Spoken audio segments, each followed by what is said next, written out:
सिपह सालार था अपनी कौम का, निकल पड़ा किसी तैयारी पर। चलता रहा, जो कुछ भी उसकी पोटली में खाना पीना था वो समाप्त हो गया, खत्म।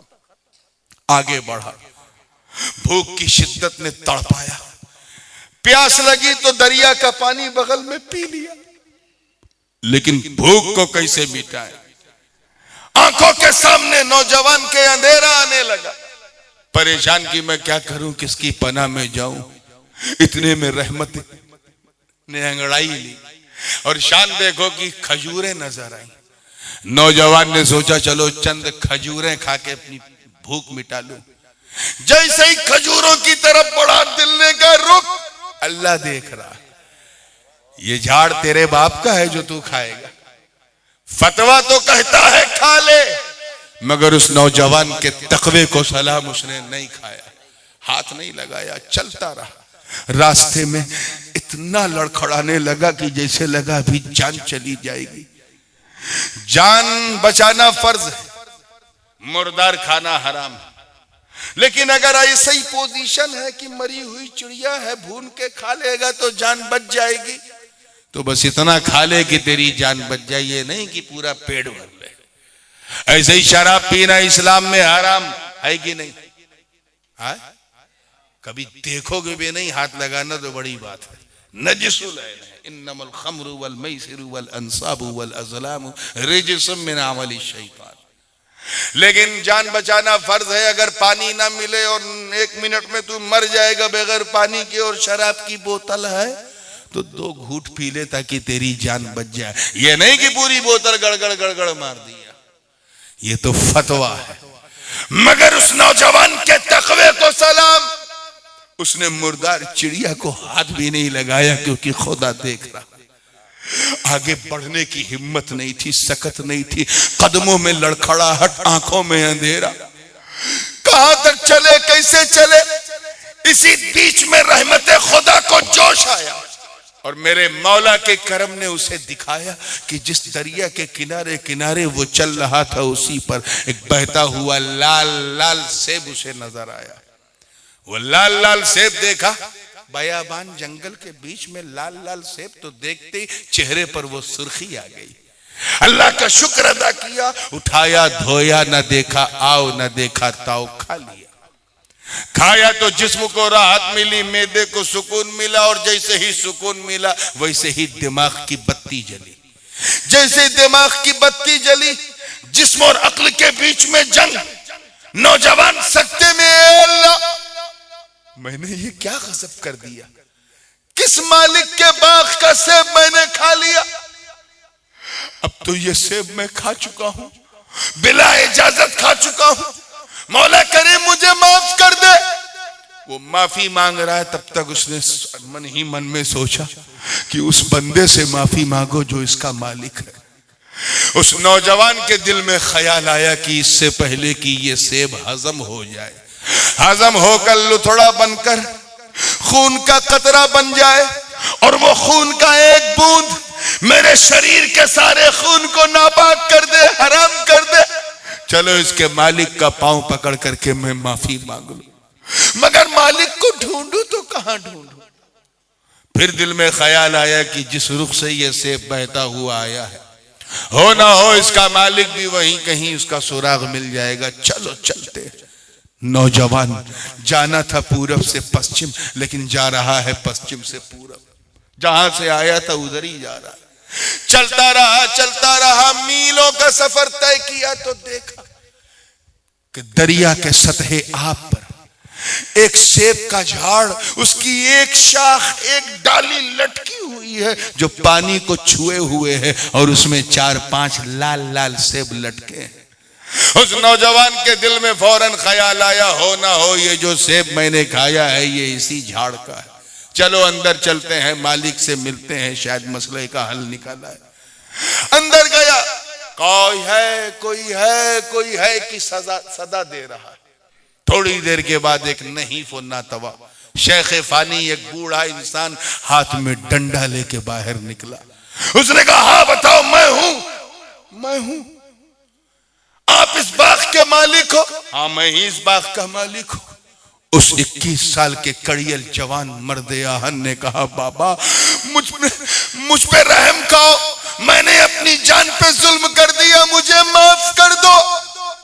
उस शेख ने कहा, क्या किया बेटा तूने जो माफी मांग रहा?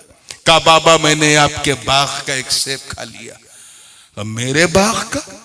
यहां तो कोई आया नहीं, कोई गया नहीं, जब तू नहीं आया तो खाया कहां? कहा, यहां नहीं खाया। फिर उस नौजवान ने पूरी स्टोरी सुनाई। मैं भूख से परेशान था, सेब दिखा, जान निकल रही थी, खा लिया। फिर अकल ने कहा यह गजब हो गया। फिर मैं उसी रुख पे आता रहा जिधर से सेब आया। मैंने सोचा कि यह खून का कतरा बन जाए, उससे पहले इसके मालिक से मिलके माफी मांग लूं। देखते देखते सतहे आप पर चंद सेब नजर आए। दिल में ख्याल आया यही सेब रहा होगा। मैं अंदर आया, आप दिखे, इसलिए मैं समझ गया जो सेब मैंने खाया है उस बाग के मालिक आप हो। इससे पहले कि ये खून का कतरा बन जाए, बाबा माफ कर दो। अजीजा ने मिल्लत इतना कहना था, तब तक उस शेख का माथा ठनका। 21 साल की जवानी में अल्लाह का इतना डर, ऐसा तकवा कि ना करदा गुनाह के लिए माफी मांग रहा है। फतवा तो कहता था कि खा ले, लेकिन इसका तकवा ऐसा कि माफी मांगने आया। ऐसा लगा जैसे उस शेख की उम्मीद का चिराग सामने जगमगा रहा। ऐसा लगा जैसे मुद्दतों बाद उसकी दुआ की कबूलियत बाबे इजाबत को दस्तक दे रही है। ऐसा लगा जैसे उसके सपने उसके सामने खड़े हो। ऐसा लगा जैसे उसकी मुराद उसके मौला ने पूरी करके सामने भेज दी हो। उस शेख ने एक्टिंग करते हुए कहा, ठीक है गुनाह तो तूने बहुत बड़ा किया है, लेकिन इतनी आसानी से मैं तुझे नहीं माफ करूंगा। नौजवान ने कहा, बाबा जो कहो मैं करने को तैयार हूं, लेकिन मुझे पहले माफ करो। कहा मेरी एक शर्त है। कहा मुझे मंजूर है। कहा सुन तो ले। कहा जो भी शर्त हो, झाड़ू कहो तो लगाऊं, कपड़ा कहो तो धोऊं, बर्तन कहो तो धोऊं, गुलाम बन के रहूं, शर्त बोलो। कहा ये सब कुछ नहीं, मेरी शर्त ये है कि तुझे मेरी छोकरी से शादी करनी पड़ेगी। आज का नौजवान होता ये फेसबुक व्हाट्सएप वाला, तो कहता है बाबा मैं माफी मांगने आया हूं, तेरा जमाई बनने नहीं आया। मगर उस मेरे दोस्तों उस नौजवान के तकवे को सलाम। उसने कहा बाबा वादा करो कि अगर मैं तेरी छोकरी से शादी कर लूं, हाँ कह दूं, तो तू मुझे अभी माफ कर देगा। कहा मैं वादा करता हूं, लेकिन सुन तो सही, बाद में ताना ना देना कि मुझसे ये छुपाया वो छुपाया, ये नहीं बताया वो नहीं बताया। इसलिए सुन, मेरी जिस बेटी से तेरी शादी होने वाली है वो अंधी, देखती नहीं, बहरी है, सुनती नहीं, गूंगी है, बोलती नहीं, लूली है, हाथ भी नहीं हिला पाती, और सुन पांव से लंगड़ी भी है, चलती भी नहीं। आज का ये बाइकर फेसबुक वाला नौजवान होता तो कहता, ए अल्लाह ये मॉडल तूने मेरे लिए बचाए रखा था, जो अंधी भी हो, बहरी भी हो, गूंगी भी हो। क्या मैं इतना बुरा हूं? लंगड़ी भी हो, लूली भी हो। मगर मेरे दोस्तों उस नौजवान के तकवे को सलाम। झटका तो लगा क्योंकि नफ्स तो सबके पास है, इंसान है। लेकिन फिर कहा ठीक है, पहले वादा कर कि तू मुझे माफ कर देगा, मैं तेरी अंधी बहरी गूंगी लूली लंगड़ी से शादी करने के लिए तैयार हूं। इतना कहना था, निकाह हो गया। शबे ज़फ़ाफ़ है, सुहाग की रात। वो नौजवान अपनी दुल्हन से मिलने के लिए जा रहा। दरवाजे पे पहुंचा तो दिल में ख्याल आया कि ये तो गूंगी है, बहरी है, न सुनेगी, न बोलेगी, न कुछ कहेगी, न महसूस करेगी। लेकिन सलाम करना तो मेरे आका की सुन्नत है। मैं अपना काम कर लूं, सलाम कर लूं, वो चाहे जवाब दे न दे, समझे न समझे, दस्तक दी तो एक आहट महसूस की। दरवाजा खुला, सलाम किया तो देखता क्या कि ना वहां कोई अंधी, न कोई बहरी, न कोई गूंगी, न कोई लंगड़ी, न कोई लूली, बल्कि एक ऐसी महजबी, ऐसी हसीनो जमील खातून जैसे लगे जन्नती हूरों ने अपने मखसूस हाथों से सजाया हो। सलाम का जवाब दिया उस खातून ने। आज का छोकरा होता तो कहता लगता मेरी बीवी किसी और कमरे में है, मैं गलत कमरे में आ गया, चलो पहले यहां टाइम पास करूं फिर वहां जाता। मगर उस नौजवान के तकवे को सलाम, ये मंजर देखा तो फौरन भागा और उस शेख को पकड़ा, दामन नहीं सीधे कॉलर पकड़ा और कहे बाबा सच बता तेरी मुझसे दुश्मनी क्या है, मैंने तेरा क्या बिगाड़ा? क्या हुआ? क्या तूने कहा था तेरी बेटी अंधी है, लंगड़ी है, लूली है, बहरी है, ये तो इतनी खूबसूरत है कि जन्नती हूरें भी शर्मा जाए, ये तो खड़ी है पांव पे, इसका हाथ हिल रहा है, मुंह से बोल रही है, सलाम सुन रही, ये किसी और लड़की के पास तूने मुझे क्यों भेजा?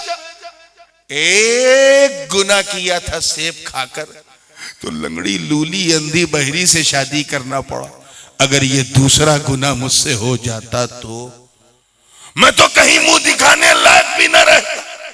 चल मुझे ले चल उस कमरे में जहां मेरी अंधी बहरी गूंगी लूली लंगड़ी मेरी बीवी, मेरी शरीके हयात, मेरी अर्धांगिनी मेरा इंतजार कर रही है। इतना कहना तब तक उस शेख फानी ने, उस बूढ़े इंसान ने, यानी हजरत अब्दुल्ला सोमाई रहमतुल्लाह अलैह ने उस नौजवान यानी अबू सालेह मूसा जंगी दोस्त की पीठ पे हाथ रखा और कहा बेटा यही तेरी बीवी है, यही मेरी बेटी है।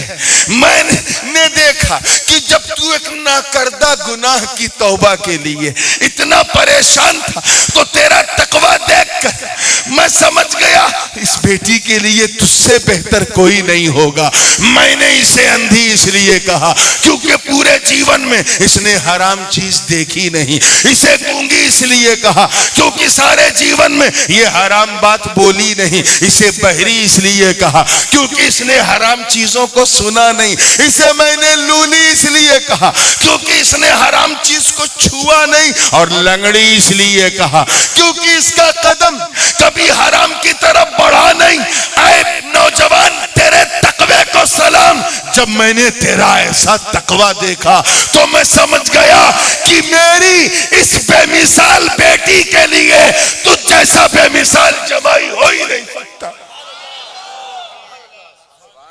तो अजीजा ने मिल्लत जब हजरत अबू सालेह मूसा जंगी दोस्त, वो 21 साल का नौजवान, जब ऐसा बाप हो और सैयदा तैयबा ताहिरा उम्मुल खैर जब ऐसी माँ हो, अरे जब इन दो अनमोल रत्नों का मिलन होता है मिलन, तब जाके गौसे आजम का जन्म होता है जन्म।